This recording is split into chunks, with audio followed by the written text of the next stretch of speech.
تمہاری عورتیں تمہارے لیے بمنزلہ کھیت کے ہیں. حرث عربی میں کھیت کو کہتے ہیں. تو بمنزلہ کھیت کے ہیں. جیسے بیج ڈالا جاتا ہے کھیت میں اور اس سے پیداوار بڑھتی ہے، تو عورت کی جو ایک حیثیت ہے، نیچر نے جو اس کی ایک حیثیت متعین کی ہے، وہ بھی ایک نسل بڑھانے کا ذریعہ ہے، جس میں مرد کا جو اسپرم ہے وہ بطور بیج کے ہے اور جو اولاد ہے وہ ایک پیداوار کی طرح ہے. تو اللہ نے یہ یاد رکھیں، اس آیت کو نا بہت سارے غیر مسلموں نے عورت کے خلاف بہت نیگیٹیویٹی پھیلائی ہے کہ دیکھو اسلام عورت کی توہین کرتا ہے، اس کو کھیتی سے تعبیر کرتا ہے. تو کچھ لفظ کسی اور زبان میں جب وہ جاتے ہیں نا تو وہ توہین کا معنی دیتے ہیں. عربی میں جو حرث کا معنی ہے یہ تعظیم کے لیے ہے، توہین کے لیے نہیں ہے. اردو میں جو کھیتی کا معنی ہے وہ توہین کے لیے استعمال ہوتا ہے. کھیتی یعنی جو پاؤں میں روندی جانے والی، اور زمین جو ہے نا پاؤں میں گویا روندی، اس کو روندا جا رہا ہے. تو اس لیے اس کا اردو میں بالکل اسی طرح جو لوگ ترجمہ کر دیتے ہیں کہ عورتیں تمہاری کھیتیاں ہیں، تو یہ ترجمہ میرا خیال ہے اس لیے درست نہیں ہے کہ اردو میں اس کا مفہوم ہی چینج ہو جاتا ہے. یعنی گویا ایک عزت کے لیے جو لفظ اللہ نے استعمال کیا وہ ذلت کا ذریعہ بن جاتا ہے. تو اس لیے کسی بھی زبان میں جب ہم کسی بھی لفظ کا ترجمہ کرتے ہیں تو اس زبان کے ہمیں محاوروں کو دیکھنا چاہیے کہ اس زبان میں یہ لفظ کس معنی میں استعمال ہو رہا ہے. مثال کے طور پر ہو سکتا ہے کتا کا لفظ کسی زبان میں وفاداری کے لیے استعمال ہوتا ہو، کسی کو لوگ ڈاگ کہتے ہوں تو اس کا مقصد ہوتا ہے وفادار انسان ہے، لیکن ہمارے ہاں اردو میں گالی ہے وہ، اور آپ بولیں کہ بھئی وہ فلاں قوم ڈاگ کہتی ہے تو ہم کتا کہیں گے. تو آپ جب اس کا ترجمہ اردو میں کریں گے تو کتے سے نہیں کر سکتے. تو اسی طرح یہ عربی کا جو لفظ ہے اس میں بھی یہ چیز غور یعنی ملحوظ رہنی چاہیے. تو اس لیے اس کا ترجمہ کیا جائے گا تمہاری عورتیں تمہارے لیے پیداوار بڑھانے کا ذریعہ ہے، نسل بڑھانے کا ذریعہ ہے. فاتو حرثکم، تم اپنے اس نسل بڑھانے کے ذریعے کے پاس آؤ، انا شئتم جیسے چاہو، وقدموا لانفسکم، اور اپنے نفسوں کے لیے آگے بھیجو، یعنی اولاد کی نیت سے آیا کرو زوجہ کے پاس اور آخرت کے لیے انتظام کرو، یعنی اولاد پیدا کر کے جو تاکہ دنیا اور آخرت میں تمہارے لیے فیوچر میں تمہارے لیے کام آئے.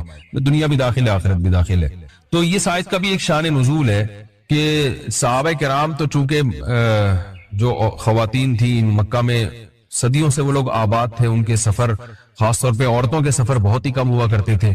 تو جب ہجرت ہوئی ہے اور جو ہے نا ہجرت کر کے بہت ساری صحابیات مدینہ آئی ہیں، تو مدینہ میں ان کے نکاح دوسری قوموں میں ہوئے، پھر انصار صحابہ سے بھی ہوئے. تو چونکہ تقویٰ تھا ان خواتین میں، للہیت تھی، تو بعض جگہ ایسے واقعات ہوئے کہ میاں بیوی کے جو آپس کا ریلیشن ہوتا ہے، ظاہر ہے وہ ہر قوم میں اور ہر جو ہے نا شخص کا مزاج دوسرے سے مختلف ہوتا ہے. تو بعض مردوں نے اس طرح سے اپنی زوجات کے ساتھ ہم بستری کی کہ ان خواتین کو پھر اشکال ہوا کہ پتہ نہیں اس طرح سے ہم بستری کرنا جائز بھی ہے یا نہیں ہے. تو انہوں نے نبی صلی اللہ علیہ وسلم سے یہ مسئلہ پوچھا کہ یا رسول اللہ، ہمارے شوہر ہمارے پاس اس طرح سے آتے ہیں تو کیا یہ جائز ہے یا نہیں. تو ان کے سوال کو بھی مبہم رکھا گیا اور قرآن نے اس کے جواب کو بھی کنایتاً بیان کیا، کیونکہ مسئلہ بظاہر حیا کے خلاف ہے. تو قرآن جب بھی کوئی ایسی بات ہوتی ہے تو اشارتاً کنایتاً اس کا تذکرہ کر دیتا ہے تاکہ مسئلہ بھی واضح ہو جائے، کیونکہ ظاہر ہے اس کی ضرورت تو قیامت تک آنے والے انسانوں کو پڑ سکتی ہے نا. یہ تو ہر میاں بیوی کا اپنا ایک ذاتی مسئلہ ہوتا ہے کہ ہمیں کس طرح سے پرمیشن ہے، کس طرح سے پرمیشن نہیں ہے. تو اللہ تعالیٰ نے بھی اشارتاً ہی اس حکم کو قرآن میں بیان کر دیا.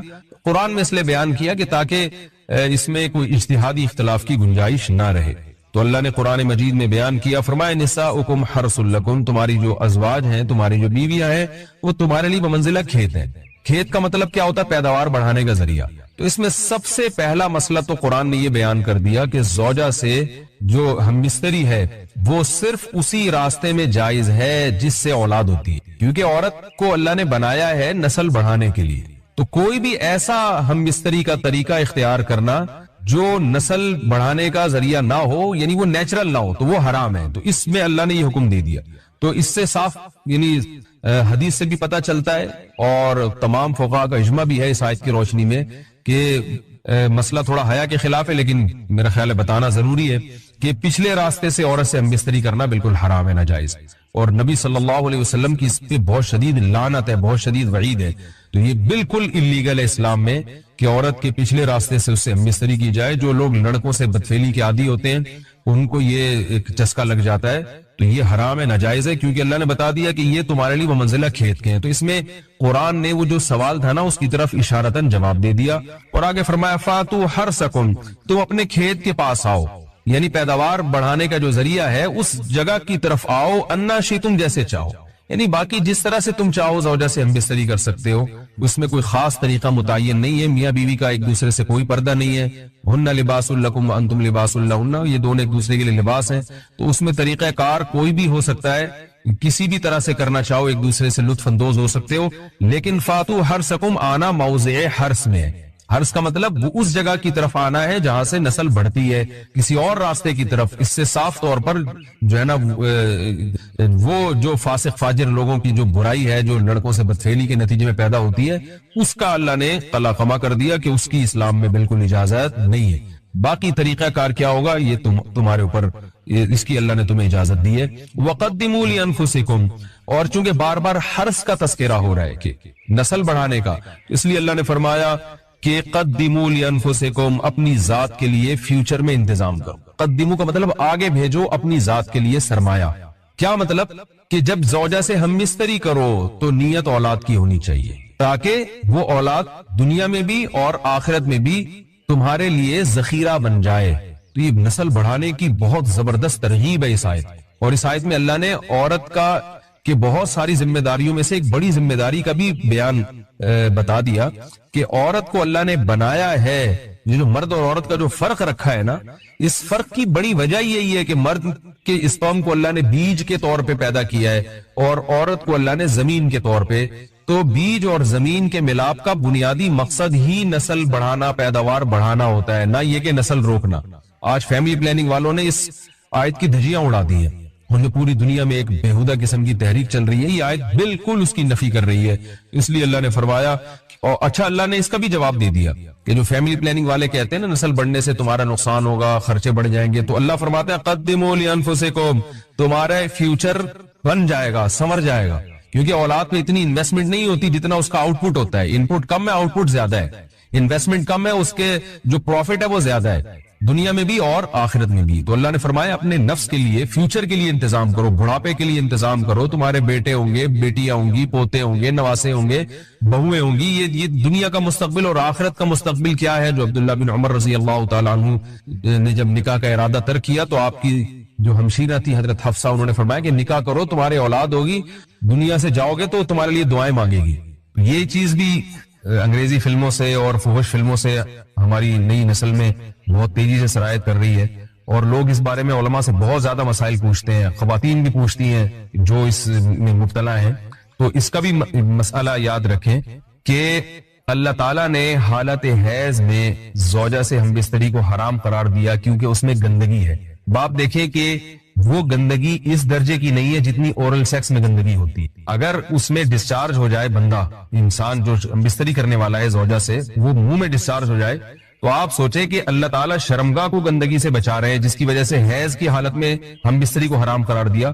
تو منہ جس سے انسان کھانا کھاتا ہے، جس سے کلمہ پڑتا ہے، اور جو انسان کے جسم میں سب سے اشرف عضو ہے، سب سے زیادہ معزز اور مکرم عضو ہے، اس میں ایسی گندگی کو ڈالنا کہاں سے جائز ہو سکتا ہے، کہاں سے حلال ہو سکتا ہے؟ تو آج بعض متجدد قسم کے لوگ جو ہے نا اس کو حلال قرار دے رہے ہیں، تو یہ بالکل غلط ہے۔